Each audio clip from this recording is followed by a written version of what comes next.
Hello बच्चों। तो Asian physics classes के ऑफिशियल चैनल में आप लोगों का स्वागत है। आज की इस वीडियो में हम बात करने वाले हैं जिस टॉपिक के बारे में, वो टॉपिक है हमारा torque acting on a dipole placed in uniform electric field. यानी समरूप विद्युतीय क्षेत्र में जब हम किसी विद्युतीय द्विध्रुव को रखेंगे तो उस द्विध्रुव पर कितना बल आघूर्ण लगेगा, उस बल आघूर्ण के बारे में हम क्या करने वाले हैं, आज डिस्कस करने वाले हैं। तो चलिए आइए हम चलते अपने टॉपिक पर, देख लीजिए। तो सबसे पहले हम क्या करेंगे, देख लीजिए यहाँ पे एक यूनिफॉर्म इलेक्ट्रिक फील्ड को रिप्रेजेंट करेंगे। ये जो देख रहे हैं आप व्हाइट वाला पैरेलल लाइंस जिसमें एरो हेड लगे हुए हैं, ये लाइंस हमारा किसको रिप्रेजेंट कर रहा है, यूनिफॉर्म इलेक्ट्रिक फील्ड को। ठीक है ना।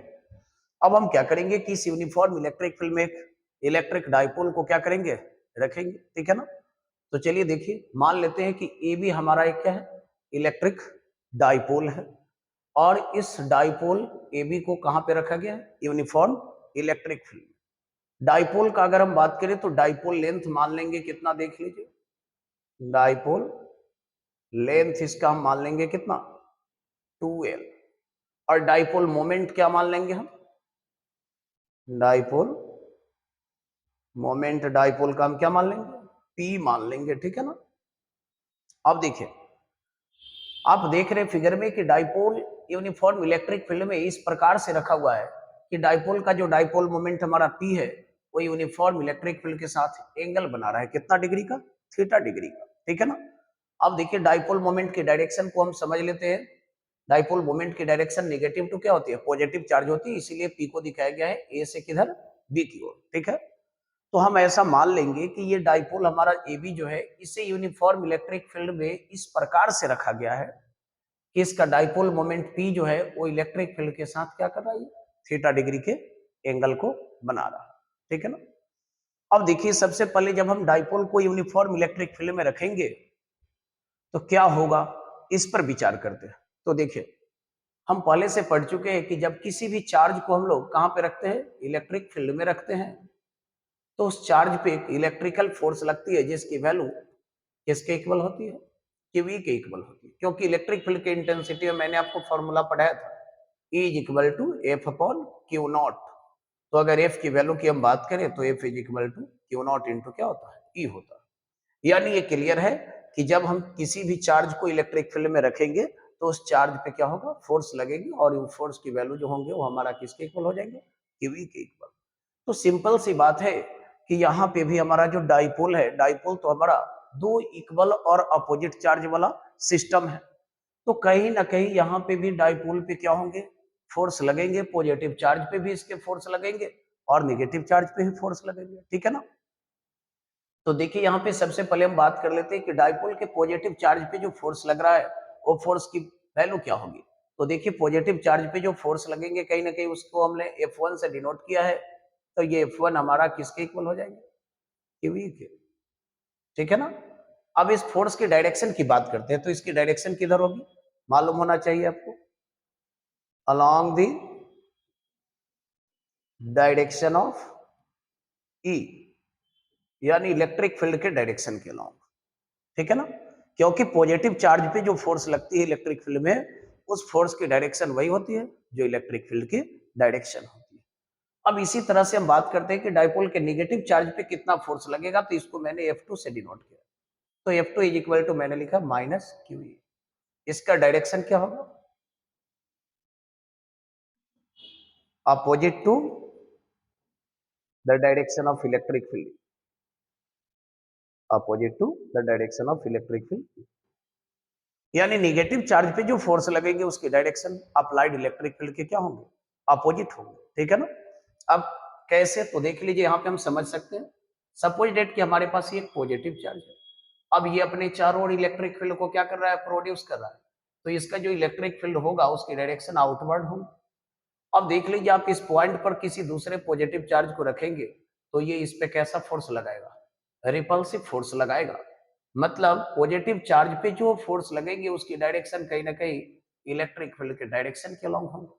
लेकिन यहीं पे यदि हम नेगेटिव चार्ज को रख दे अगर, तो इसको ये चार्ज हमारा क्या करेगा, अट्रैक्ट करेगा। यानी इसकी डायरेक्शन जो होगी फोर्स की, वो कहीं ना कहीं अप्लाइड इलेक्ट्रिक फील्ड के क्या हो जाएगा, अपोजिट हो जाएगा।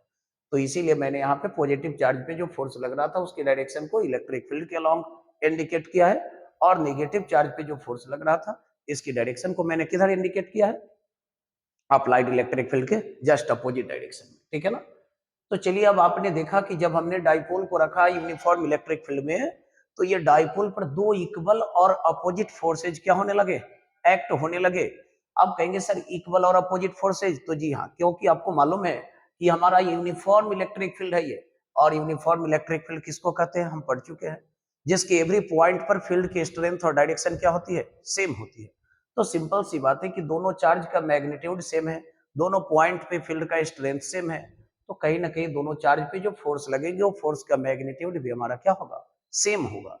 दैट मीन्स अगर हम बात करें net force acting on dipole, तो देख लीजिए एफ नेट की वैल्यू कितना हो जाएंगे हमारा, F1 प्लस F2, जो कि हमारा QV प्लस माइनस QV, यानी फाइनली ये हमारा किसके इक्वल हो जाएगा, जीरो के इक्वल हो जाएगा, ठीक है ना।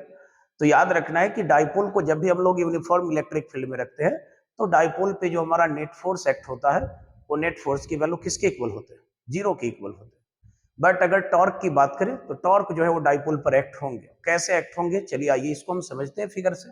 देखिए मान लेते हैं कि ये डाइपोल हमारा ये भी है, देख ही रहे फिगर में आप, जो कि पेन के अलॉन्ग है, ठीक है ना। तो अब देखिए डाइपोल के पॉजिटिव चार्ज पर जो फोर्स लग रहा है उसकी डायरेक्शन इलेक्ट्रिक फील्ड के अलॉन्ग है, और नेगेटिव चार्ज पे जो फोर्स लग रहा है उसकी डायरेक्शन अप्लाइड इलेक्ट्रिक फील्ड के अपोजिट है। दैट मींस कहीं ना कहीं ये जो दो इक्वल और अपोजिट फोर्सेज एक्ट हो रहे हैं डाइपोल पर, ये दोनों फोर्स जो है सो कि क्या करेगा कि इस डाइपोल को इस तरह से क्लॉकवाइज डायरेक्शन में रोटेट कराना चाहेगा, और इसको रोटेट कराकर इलेक्ट्रिक फील्ड की डायरेक्शन में अलाइन करना चाहेगा, ठीक है ना। तो जब दो इक्वल और अपोजिट फोर्स लगते हैं किसी भी सिस्टम और बॉडी पे, तो उसी को मेनली हम लोग क्या कहते हैं, टॉर्क कहते हैं। क्लास 11th में आपने पढ़ा भी था, जैसा कि हम लोग टैप को ओपन या क्लोज करते हैं वहां पे क्या करते हैं, टॉर्क को अप्लाई करते हैं।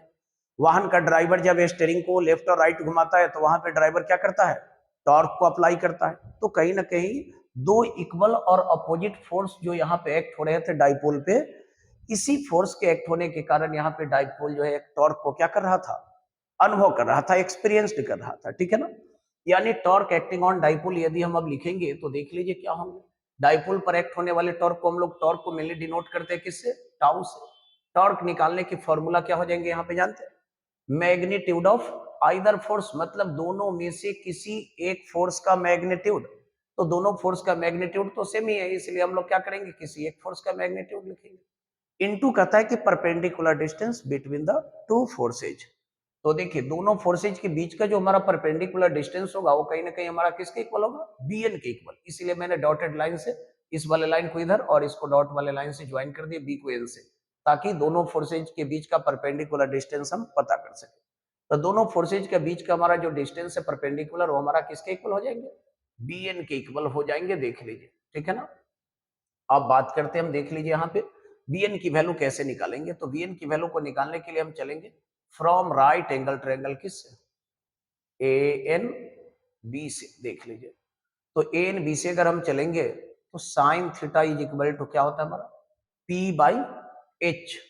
तो देख लीजिए bn बाई क्या हो जाएंगे, ab।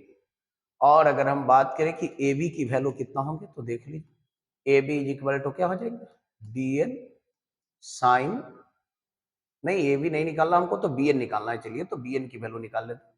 तो bn की वैल्यू अगर हम निकालेंगे तो bn इज इक्वल टू क्या हो जाएगा, A B sine theta.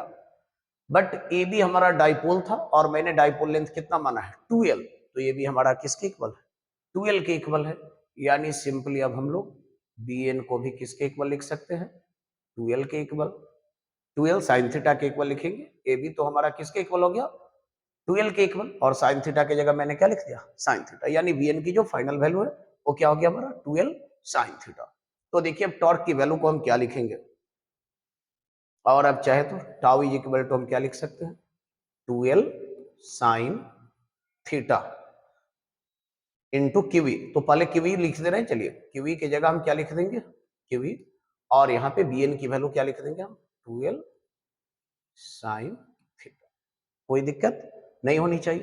But हम लोग पढ़ चुके हैं P इज इक्वल टू हमारा क्या होता है Q2L, जो कि डाइपोल का क्या होता है डाइपोल मोमेंट, यानी टाउ की फाइनल वैल्यू हम क्या लिखेंगे tau is equal to PE sine theta. तो देखिए ये डाइपोल पे लगने वाला जो टॉर्क होंगे उस टॉर्क को फाइंड आउट करने के लिए हमारा क्या हो गया फाइनल फॉर्मूला हो गया, ठीक है ना। P हमारा डाइपोल मोमेंट है, E इलेक्ट्रिक फील्ड का क्या है स्ट्रेंथ है, और अगर थीटा की बात करें तो देख रहे हैं ये डाइपोल मोमेंट और इलेक्ट्रिक फील्ड वेक्टर दोनों के बीच का हमारा क्या है एंगल है, ठीक है। अब इसी को यदि हम वेक्टर फॉर्म में लिखना चाहे तो कैसे लिखेंगे देख लीजिए। इन वेक्टर फॉर्म टॉर्क को हम कैसे लिख सकते हैं इन वेक्टर फॉर्म, टाउ के ऊपर एरो साइन लगाएंगे is equal to P cross E, क्योंकि आपने क्लास 11th में पढ़ा है A cross B is equal to AB sine theta. तो सिंपल सी बात है कि P साइन थीटा को हम P क्रॉस क्या लिख सकते हैं E लिख सकते हैं। तो ये हमारा क्या हो गया वेक्टर फॉर्म इसका हो गया, ठीक है ना। चलिए अब डाइपोल से रिलेटेड हमारा कुछ स्पेशल केसेज है, इस पर हम लोग क्या करेंगे डिस्कस करेंगे।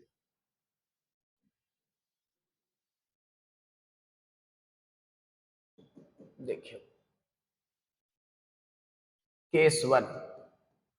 केस वन हम मान लेंगे कि जब डाइपोल हमारा इलेक्ट्रिक फील्ड के क्या होगा पैरेलल होगा, when dipole is parallel to the electric field. तो देख लीजिए अभी डाइपोल ये भी था, ये पोजीशन था डाइपोल का हमारा, अब ये इलेक्ट्रिक फील्ड की जैसे ही पैरेलल होगा तो ये एंगल थीटा की जो वैल्यू है वो हमारा किसके इक्वल हो जाएंगे 0 डिग्री के इक्वल हो जाएंगे, ठीक है ना।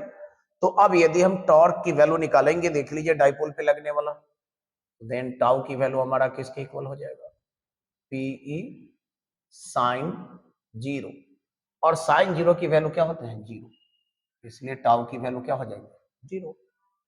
तो सिंपली आप ये देख रहे हैं फिगर में कि जब डाइपोल हमारा इलेक्ट्रिक फील्ड के क्या हो जाएंगे पैरेलल, तो डाइपोल पे कोई टॉर्क नहीं लगेगा, टाउ की वैल्यू किसके इक्वल हो जाएगी 0 के इक्वल। चलिए दूसरा केस देखते हैं हमारा क्या होगा। Case second, when dipole is perpendicular to electric field, जब डाइपोल हमारा इलेक्ट्रिक फील्ड के परपेंडिकुलर होगा, तो देखिए परपेंडिकुलर होगा तो थीटा दिख रहा है फिगर में कितना हो जाएंगे 90 डिग्री, यानी थीटा इज इक्वल टू हमारा क्या हो जाएगा 90 डिग्री। दैट इज अगर हम टाउ की बात करें तो tau is equal to PE sine 90, sine 90 तो +1 होता है, यानी टाउ की वैल्यू किसके इक्वल P के इक्वल हो जाएंगे, ठीक है ना। जो कि ये मैक्सिमम टॉर्क होगा डाइपोल पे लगने वाला, क्योंकि आपको ये मालूम है साइन थीटा की मैक्सिमम वैल्यू क्या होती है +1 होती है, ठीक है ना, और साइन 90 भी हमारा +1 होता है। तो डाइपोल जब इलेक्ट्रिक फील्ड के क्या होंगे परपेंडिकुलर, तो याद रखना डाइपोल पे जो टॉर्क लगेंगे वो हमारा मैक्सिमम टॉर्क होगा, ठीक है ना। केस 3 देख लेते हैं हम क्या होगा। केस 3 कहता है कि when dipole is anti parallel to electric field, तो देख लीजिए पैरेलल था तो AB का सिचुएशन ऐसे था, अब एंटी पैरेलल हो जाएगा तो कहीं ना कहीं इस तरह से, तो देखेंगे इतना पे था तो एंगल 0 था, परपेंडिकुलर हुआ तो 90 डिग्री, तो एंटी पैरेलल होगा तो हमारा थीटा कितना हो जाएगा सबको मालूम होना चाहिए 180 डिग्री हो जाएंगे। नेट इज टाउ की वैल्यू की अगर हम बात करें तो tau is equal to PE क्या लिखेंगे आप साइन 180 डिग्री। साइन 180 की वैल्यू भी 0 होती है, यानी टाउ की वैल्यू इस सिचुएशन में भी क्या हो जाएंगे 0 हो जाएंगे। तो आपने देखा कि डाइपोल जब इलेक्ट्रिक फील्ड के क्या है पैरेलल और एंटी पैरेलल है, तो इस पे जो टॉर्क लग रहा है वो हमारा क्या है 0 के इक्वल है, जिसको हम लोग मिनिमम टॉर्क कहेंगे। और इस सिचुएशन में हमारा डाइपोल कहाँ रहता है स्टेबल इक्विलिब्रियम में, लेकिन जब परपेंडिकुलर है तो जो टॉर्क लग रहा है उसकी वैल्यू क्या है मैक्सिमम है, और मैक्सिमम जब टॉर्क को डाइपोल एक्सपीरियंस करता है तब उस सिचुएशन में हमारा डाइपोल क्या रहता है, जब टाउ मान के चलिए किसके इक्वल रहेगा टाउ मैक्स के इक्वल रहेगा, देन डाइपोल आपका कहाँ होगा अनस्टेबल इक्विलिब्रियम में रहता है, अनस्टेबल इक्विलिब्रियम में। तो आई होप कि ये वीडियो आप लोगों को अच्छा लगेगा, आप इसे ज्यादा से ज्यादा लाइक और क्या करें शेयर करें। मैं प्रत्येक दिन आपके लिए नए कंटेंट लेकर आता रहूंगा।